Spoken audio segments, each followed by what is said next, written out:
This is YSM Sports Media. Want to thank you for all your love and support. Really appreciate it. We wouldn't be able to do this without you. Go ahead and hit that subscribe button right now and click the notification button for all future content. Here with Melissa Parker. What's good, Melissa? Hey, everything's good in training camp and preparing for February 20th, so I'm feeling good. Do you have an opponent for February 20th? Right now, we're working out all the details and hopefully we'll be able to get the contract written up and signed, but there is a chance I will be fighting at 118 against Maria Roman, so we'll see in a day or two.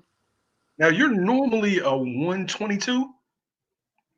Yes, I fought at 122 for my last two fights, but I'm going to drop down to 118 because the 122 division is all tied up. So being able to get a world title fight has been extremely difficult. Okay. Now, I'm starting to become familiar with your story. Very, very decorated amateur background, a knee injury took you out of commission for what, 3, 4 years? Yes, back in 2016, I had a full ruptured ACL and a partial meniscus tear in my left knee, and I was out for about 4 years. Now, did that happen in like a training camp or in an actual fight? Like, how did that happen?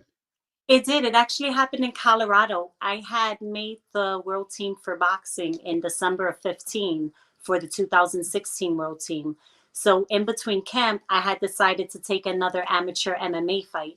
And during a sparring session, somebody went for a takedown and kind of held on to my leg. So the way I landed, it just turned a certain way. And next thing you know, I have a torn ACL. Yo, I know your boxing trainer is probably still mad at you. And they was livid. The USA boxing team was mad because the medal count matters. Mhm.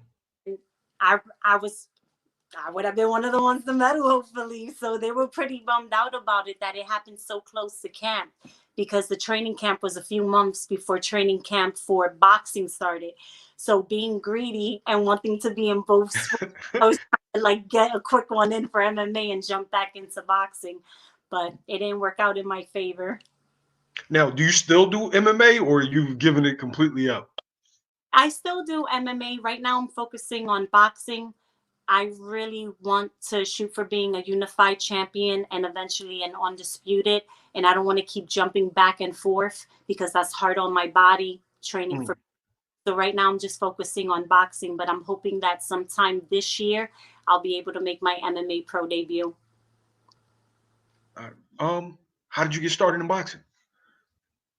I was 15 and my mom had moved us out of Connecticut, out of New York to Connecticut. And one of the kids in my class had passed away, so I went to their wake. And part of the wake was at the boxing gym. And I never even knew about amateur boxing. So I was just blown away that females could fight because I wasn't familiar with that. And I'm like, what? I could fight and not get in trouble? All I know is so I was like, I'm down. Let me give this a try. And I fell in love with the sport after that. Okay. Now, did you immediately go and start amateur boxing, or you just trained for a couple of years and then went into it? No, I trained for a couple months and I started getting on shows and competing. And then within like 6, 7 months of fighting in some local shows, I had my first major tournament. I won ringside and I was actually 4-0 at the time. And I had to fight the number one chick in the country, Jennifer Hahn, who's now pro. And I wound up beating her, and that was my first major title. And after that, I went straight to nationals. Wow. What, Hmm. what was it like just having like immediate success in something you just decided, "Oh, I'm just going to do it"? It was surreal. I, I, I knew that I was capable of it, but it's one thing to know you're capable, and then to actually execute and make it happen. So it was just a good feeling to know that I was able to make it to, for me, the top so quickly and be able to compete with the best and show that I am the best. Okay. All right, so now you're professional. You had that long layoff. What was that like? What was it like being out of the sport? it was miserable. I've been doing this for so long. I've been doing it for more than half my life. So not being able to compete or train, and I love working out, so it's something I enjoy. It was tough on me mentally and emotionally. And I always had it in the back of my mind that if I was able to come back, I would. But I had to take care of me and my body first. And fortunately, I was able to have a full recovery, and now I'm back. Is it any pressure having your background and basically like kind of trying to fit a whole career in such a tight window? No, not really. I'm used to the pressure and I do well under pressure. So I like to test myself. I actually get excited. So fighting against the best and fighting at the top level is something that I really enjoy. Okay. Now, if everything goes to plan, how does these next couple of years play out for you? Undisputed champion. That's how. So hopefully I can go after the 118 division and at least unify and work my way up towards featherweight because that's the weight I fought at for most of my amateur career. I fought at 125. I made the world team twice at 125.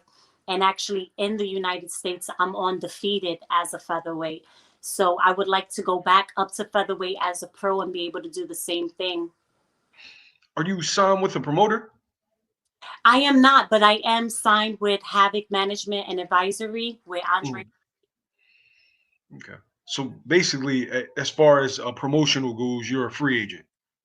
I am. I had one of the top promotions let me know that there is interest in me, but they feel they haven't seen enough of me and they would like to see what I bring with a couple more fights, which is understandable. So Mm, I'll just have to bring it these next few fights and show them what I can do so that I can get signed and it can lead to televised fights and being on bigger cards. one thing I like about women's boxing is that if you have a good background and if you're willing to fight the best, you can get a title shot early. Yeah, and that's what's so confusing to me is that you would think it was that simple to be able to do that, but now that they're trying to get a little tighter and follow the way they want to do it, where now you have mandatories and you have to be ranked, it's a little bit harder now to get that fight because I thought the same thing. I was trying to fight for a world title after my second fight, and they were like, no, that's not the way this works. And that's why I wound up fighting for the NABF title at 118 so that I can be ranked in the top 10 and go Mm. after world champions. I mean, I've seen you. You're right. Now that you say it, it's weird because I've seen people do it after like four fights. Mhm. But And you okay. have people like Clarissa Shields who has earned being able to do that fight for a world title after I think it was her third pro fight.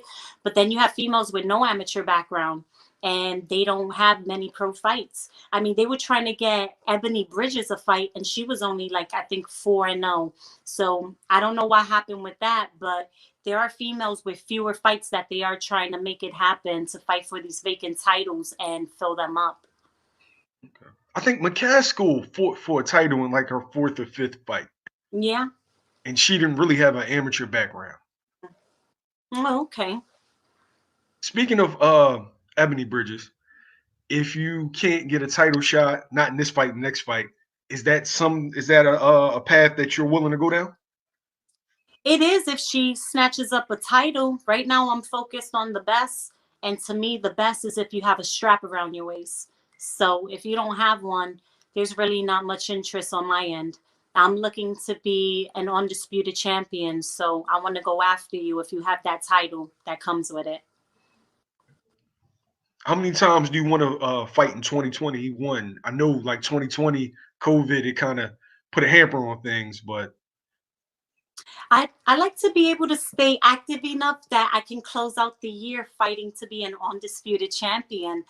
I'm really active and I'm able to recover pretty well. So I take maybe a week off and I'm ready to jump right back into camp. So if I could have 4 fights this year, that would be ideal. how's dropping from 122 to 118? What's that weight cut going to be like? Not a bad one because I mean, I'm cutting down from 168. I put on so much weight. What? I broke my ankle. Yeah, I had broke the fibula bone in my right ankle, and so I was out for about 7 months back in 2018, and Mm. when I finally came back and started training, but I started training in MMA. And then I decided, you know what, I have some unfinished business in boxing, so I'm gonna come back to the sport. And I was 168 and I was able to drop that weight. And now I've been around like 130. And it's not hard. As long as I'm within 15 pounds, it's a pretty decent cut. It's mostly about your diet. So it's not too bad. All right, so I'm gonna be a selfish boxing fan right now. I need you to stay away from MMA. Just Oh, I need you to just focus on boxing. right now I will, but I love it. A lot of people don't realize that I've been boxing for 20 years. So there's not a lot for me to learn in boxing. So I just Mm. love MMA because it's new to me and I'm able to train in all these different disciplines and learn different styles of fighting. And it's so much fun. In boxing, you're limited. So now I have kind of like this new world I've entered. So I'm addicted. I don't think I could walk away even if I wanted to. Even if I was an undisputed champion, I still see myself fighting in MMA. How much do you know about your potential opponent for this next fight? I know that she likes to fight. Like she comes at you. She's not running, she's not timid. She comes forward. She stays really busy. And one thing I like about her is she's actually defended her title a few times. So she's been able to hold on to her belt. She's fought against some good girls. She actually beat Carolina Duer, and that was a fight that we were trying to make happen, but unfortunately it fell out. So I think it's going to be a good fight for our styles because we're going to be able to stay busy and really bring it to each other. What's your prediction for the fight? A KO. I like that. I Out of like that. 3 rounds. Now, going into a fight, is that your plan to get them out early or whatever presents themselves at the time? It depends. I always take the first 10 seconds from when the bell rings to see how my opponent comes at me, whether they're going to be looking to box or they're going to be looking to brawl, if they're going to be aggressive, if they come in tight or not. So depending on what they do within those first like 10 to 15 seconds, it gives me an idea of what I need to do. Because if you're not coming forward, then I'm going to push forward harder. If I see you don't hit hard and I'm able to break through, then I'm going to go ahead and do that. So we Are have you, to rings because she likes to keep it tight when she first starts. So I mm, want to be patient and not get too greedy and give her a chance to find an opening on me. are you being trained by Andre Rozier or just advised? No, he's my head boxing coach. So whenever I'm in New York, he trains me. But I split up my camps because I'm from New York, but I reside in Houston, Texas. So half my camp, my head MMA coach, Adam Copley, he runs my camp. And then I do the second half of my camp in New York with Andre. I've been doing camp out here, and I actually leave next week back to New York to do the second half of camp out there. Okay. All right. So 4 year layoff, you're back in boxing. What can fans expect from these next couple of years from you? They can expect some exciting fights, some entertaining fights. When I come ready, I come prepared. So I'm going to bring everything I have and give everyone everything I've got. So everything goes to plan. You become undisputed at 118. Is there like a dream fight that you have? Somebody is like, yo, I have to fight this person before I pack it in. Not really. I'm more excited to go against females that I didn't go against in the amateurs because, as you know, the boxing pool for women wasn't very big in amateur boxing. So you face a lot of the same people multiple times. So one of the things that appeals to me is all the different women that hold the belts, and I can go after them and be able to show my diversity in boxing and how I can box, I can brawl, I can fight long range, I can um, close the distance and fight on the inside. So Mm. I like to see what different fighters bring out in me. I mean, you fought some names in the amateurs. I know you fought Michaela Mayer. Yeah, now that's one I would really like because I got that L in the amateurs. So now You it's want that payback? yeah, I wouldn't mind that if I go up in weight and she's able to meet me. Because I don't see myself fighting higher than 130 because Mm. I'm really small. Making 118 isn't that difficult for me. So now I have to work on putting on weight and keeping it on when I go up in weight class. So if we did that, it would have to be 130, and I think she's fighting 135 now. Yeah, she's tall. Yeah, she is. But I like fighting tall people because I could throw them open hands, try to break your jaw.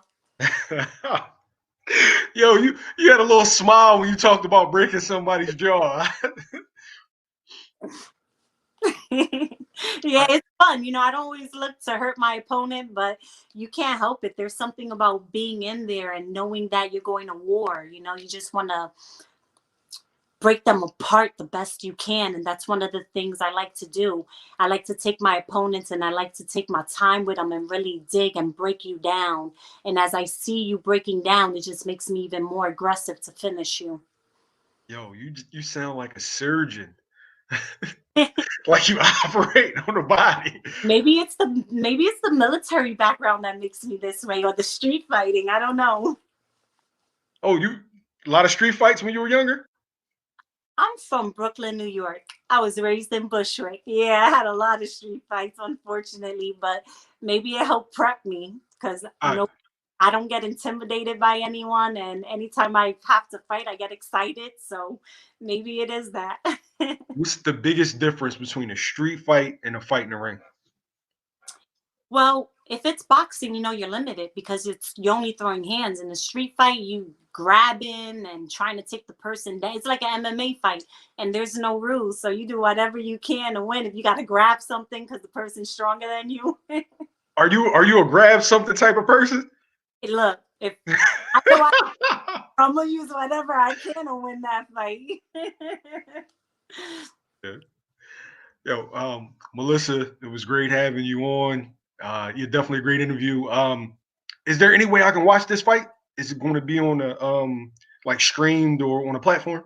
Yes, it is going to be streamed through IFL, and I'm gonna go ahead and post the link on my Instagram. You can find me at Melissa Odessa, and you go to YouTube. If you click on the link, it will take you straight to the IFL streaming, but it will be through YouTube this time.